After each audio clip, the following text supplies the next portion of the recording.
Hey guys, আসসালামু আলাইকুম। কেমন আছেন? আশা করি সবাই ভালো আছেন। তো আমিও ভালো আছি। তো আজকে আমাদের কলেজে ফার্স্ট ইয়ার দিয়ে সিটি এক্সাম, তাই আমাদের আজকে 3 ক্লাস করে কলেজ ছুটি দিয়ে দিছে। তাই ভাবতাছি তাই এত তাড়াতাড়ি বাসায় না গিয়ে তো আজকে যাচ্তেছি কেফি আরিয়াল খাতে।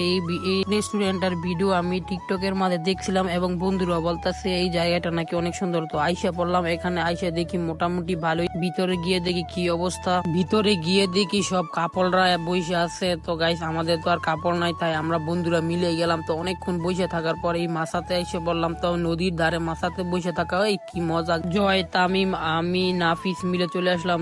অনেকক্ষণ পরে একটা সিট খালি হয়েছে ওরা, তাই এখানে এসে খাবারের মেনুটা নিয়ে একটা পিৎজা অর্ডার দিলাম আর 5টা লাচি অর্ডার দিয়ে দিলাম। তো অনেকক্ষণ বসে আড্ডা দিতেছি কিন্তু খাবার আসতেছে না। তো এখানে বসে শুয়ে রয়েছে। তো আবার ফ্রি ফায়ারও খেলতেছি বসে। তো ফাইনালি আমাদের খাবার আইসে, তো খাওয়া দাওয়া কইরা আবার বাড়িতে চলে যাচ্ছি।